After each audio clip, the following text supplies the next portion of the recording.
Surah Juki. Nah, pada pagi hari ini yang ingin kita bahaskan adalah kita bawakan kitab Shorihul Ibad. Ini insya Allah kitab yang cukup familiar di tengah masyarakat kita, bahwa penulisnya ini adalah ulama Nusantara, yang kita kenal dengan Syekh Nawawi Al-Bantani. Al-Bantani jadi orang Banten, jadi begitu. Nah, Shorihul Ibad ini bapak sekalian adalah nasihat-nasihat bagi seorang hamba. Dalam apa? Fi bayani al-fadhi munabbihat al-istidad di yaumil ma'ad. Di dalam keterangan lafaz-lafaz tentang peringatan untuk apa? Untuk mempersiapkan diri di hari kembali. Apa saja sih nasihat yang perlu kita ketahui sebelum kita menghadapi hari kembali? Maka diawali kitab ini oleh beliau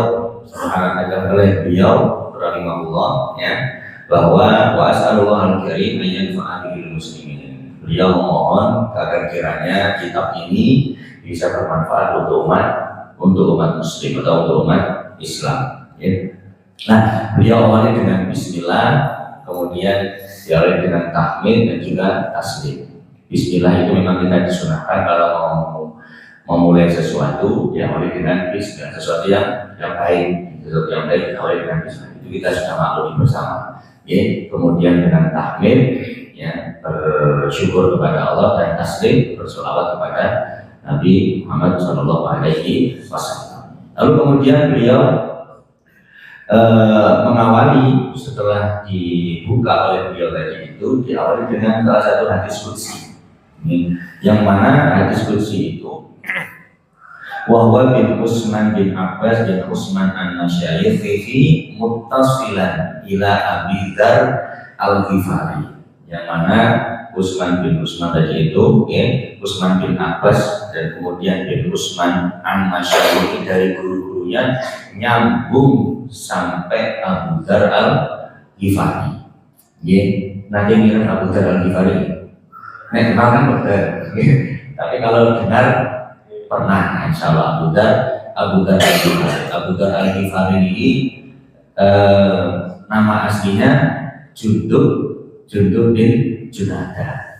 Ini termasuk salah satu as-sabiqun al-awwalun yang beriman kepada Nabi Muhammad saat dakwah Nabi Muhammad itu masih sembunyi.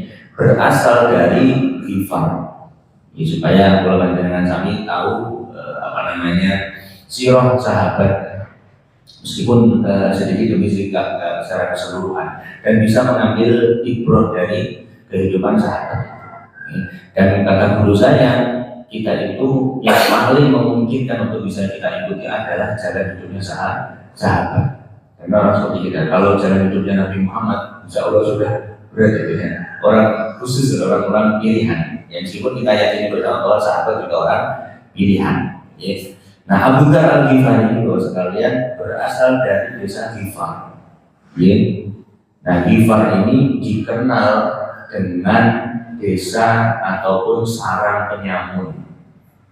Banyuwangi sarang penyamun itu bagaimana? Bagaimana nih? Aman ya? Aman. Kalau lewat pasar kita bisa jadi sumber Jambi kan bulan untuk aman. Alhamdulillah aman. Aman panjang. Malam-malam udah bahaya. Jangan kan malam pagi saja berbahaya. Tapi alhamdulillah Banyuwangi aman. Tidak ada sarang penyamun. Nah, Ghifar ini dikenal sebagai sarang penyamun. Nah, yang bikin gak enaknya adalah bagi warga Mekah ataupun yang ada di seberangnya Ghifar ini, kalau mau berdagang mau nggak mau lewat situ, maka bisa dipastikan kena pajak preman. Jadi kan begitu ya, kena pajak preman di desa Ghifar. Nah, Abu Dzar al-Ghifari ini salah satu sahabat yang dulu masih zaman jahiliyah, senang-senang ngerampok, itu termasuk yang paling tatak. Dia paling tatak. Kalau teman-temannya yang lain itu rombongan, ibaratnya begal itu rame-rame ini oleh piyambakan kakak ya. Jadi Abu Dzar Al-Ghifari ini begalnya yang piyambakan langsung dijugiwin ya, ambil harta benda yang kira-kira begitu. Nah, tapi memang hidayah dari Allah Subhanahu wa taala. Setiap malam itu dia selalu merenung. Ya, nggak mungkin langit, bumi ini tidak ada penciptanya. Ya, maka dia tidak pernah menundukkan kepalanya kepada berhala.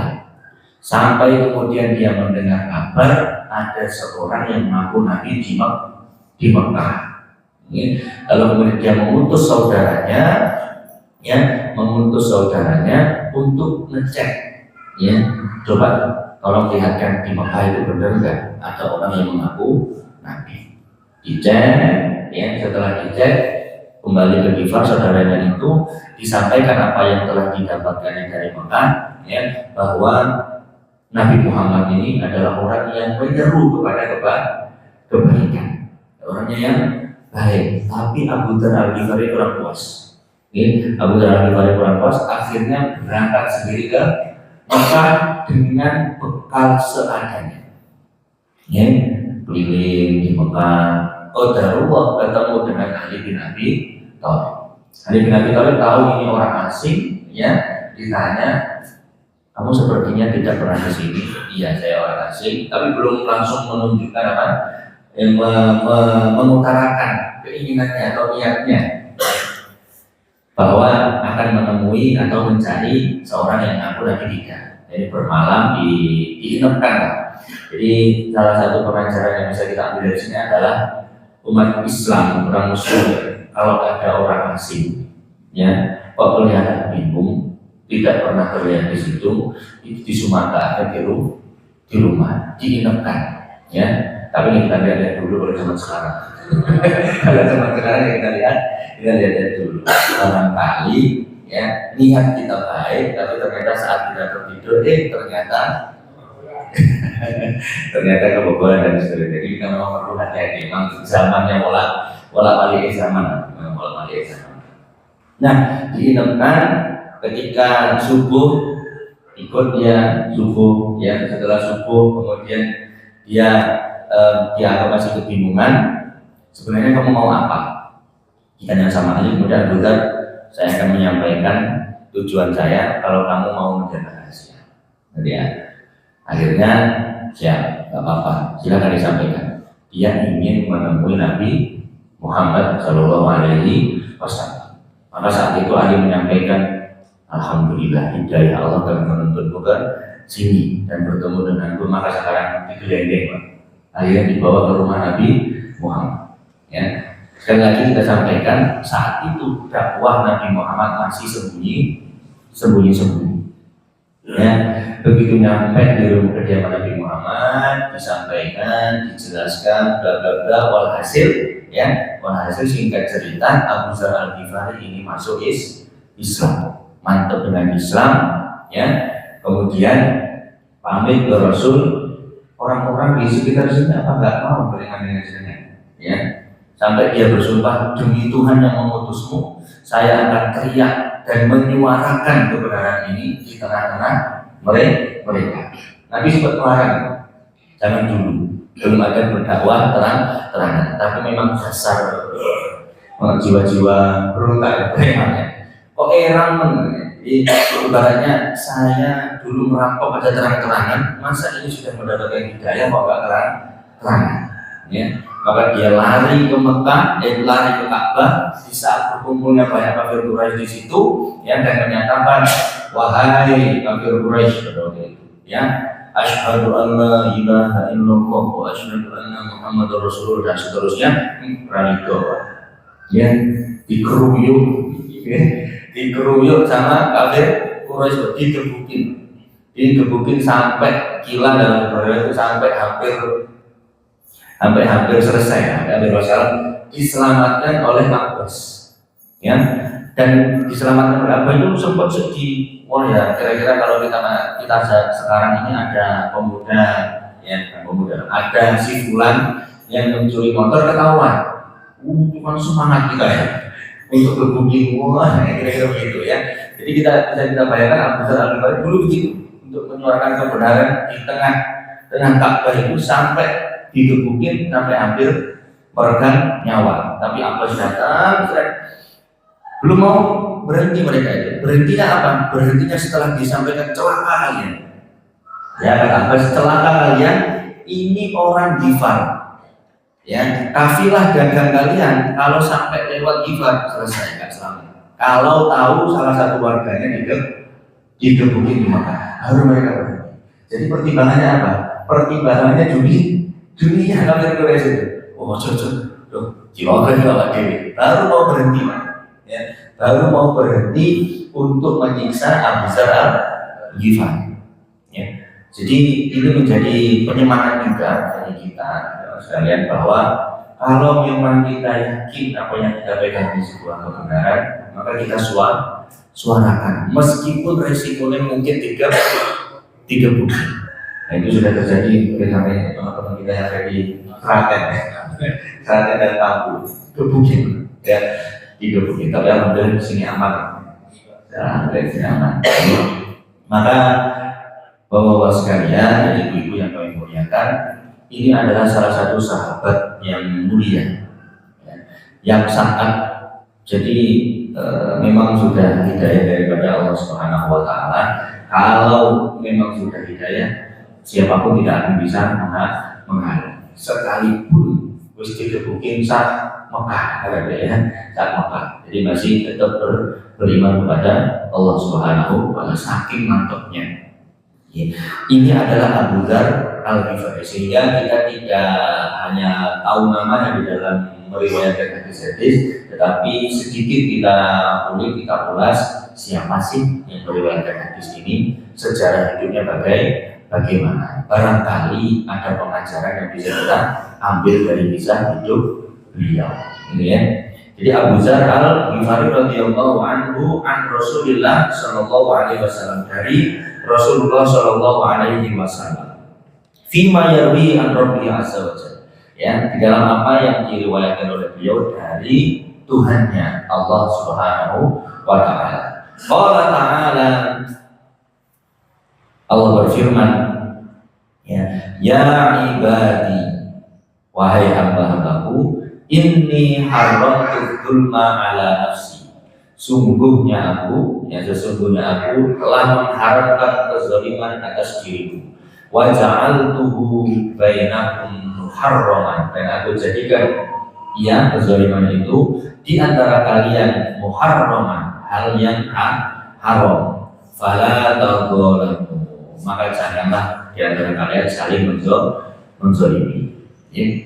Ibu bapak sekalian yang kami muliakan, kalau boleh saya menyebutkan, ini adalah pesan cinta atau pesan sayang dari Allah Subhanahu wa taala kepada kita hamba-hambanya. Ya, panggilannya adalah ya ibadi.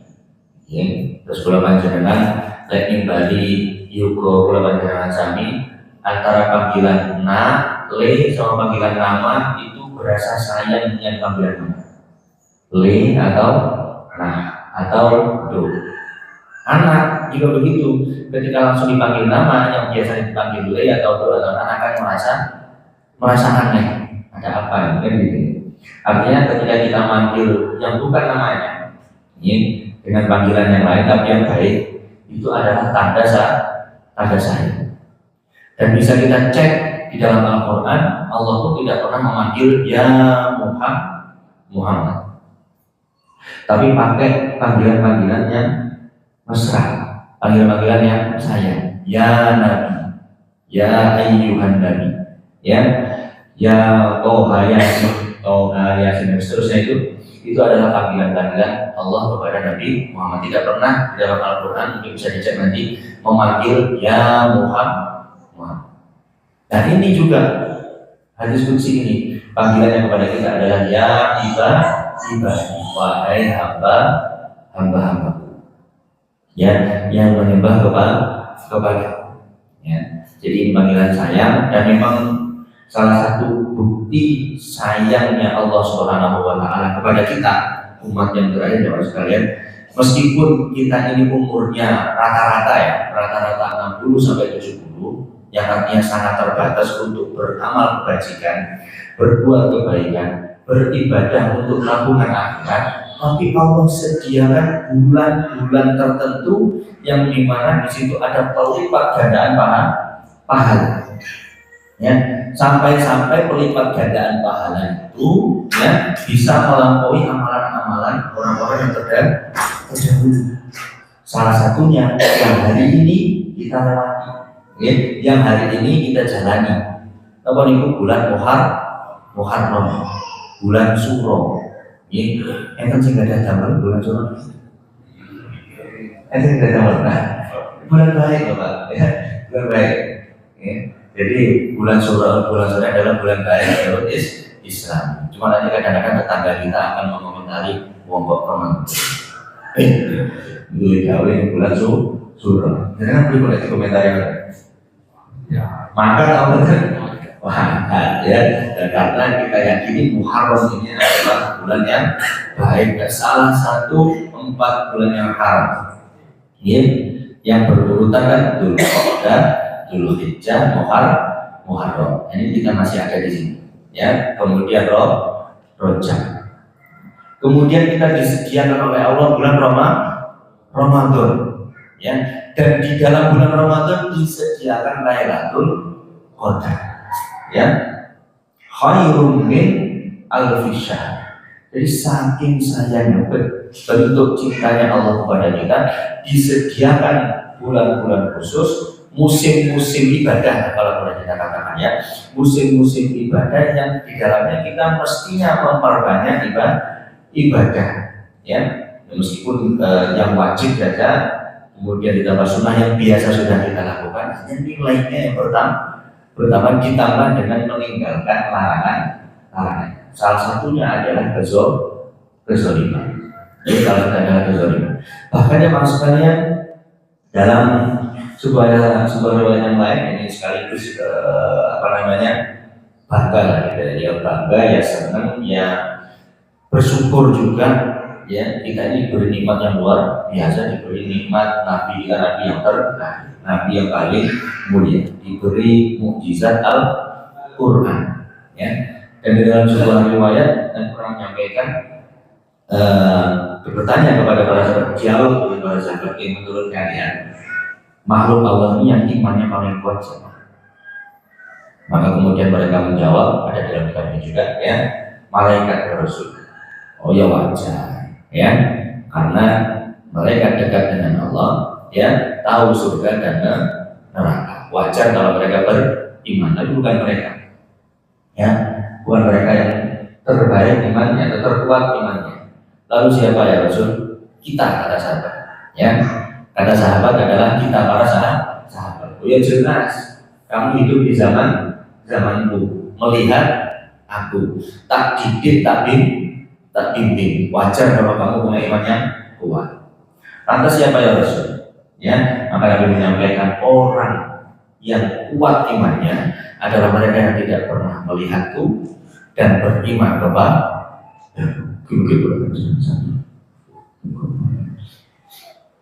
ya, kita tidak pernah menyaksikan Nabi Muhammad SAW. Ya, kita beriman memakai logika kita, memakai hati kita dengan mempelajari Al-Quran dan Sunnah. Ya, semoga kita yang dimaksud oleh Rasul Shallallahu Alaihi Wasallam. Bahkan disampaikan lanjutannya itu mereka pahalanya yang setara dengan 50 orang. Sahabat bertanya, 50 orang di antara mereka? Oh tidak. Balfikum, kata Nabi, 50 orang di antara kalian. Dan kita tahu sahabat Nabi itu kan luar biasa. Gitu. Sahabat Nabi itu orang yang luar biasa. Tapi kata Nabi, kita ini berpotensi untuk jadi orang yang lebih baik daripada 50 sahabat ya. Jadi ini bentuk kasih sayangnya Allah Subhanahu wa Ta'ala. Ini ya jelas kita sepakat, kita belum pernah lihat Nabi. Nanti mimpi Nabi ya. mimpi saja kita mungkin bahagia, ya mimpi saja kita bahagia. Ngeten mawon kok gampilannya panjenengan gadah yoga merantau pun tahunan boten mantuk. Tahulah boten tahun 3 tahun ya. Terus moro-moro mantuk boten ngabari sebagai surprise. Remen apa boten? Remen sampai meneteskan air mata. Ya, ketemu anak yang baru 3 tahun gak ketemu saja bisa meneteskan air mata. Apalagi ketemu Nabi Muhammad Shallallahu Alaihi Wasallam. Ya, lanjut ya.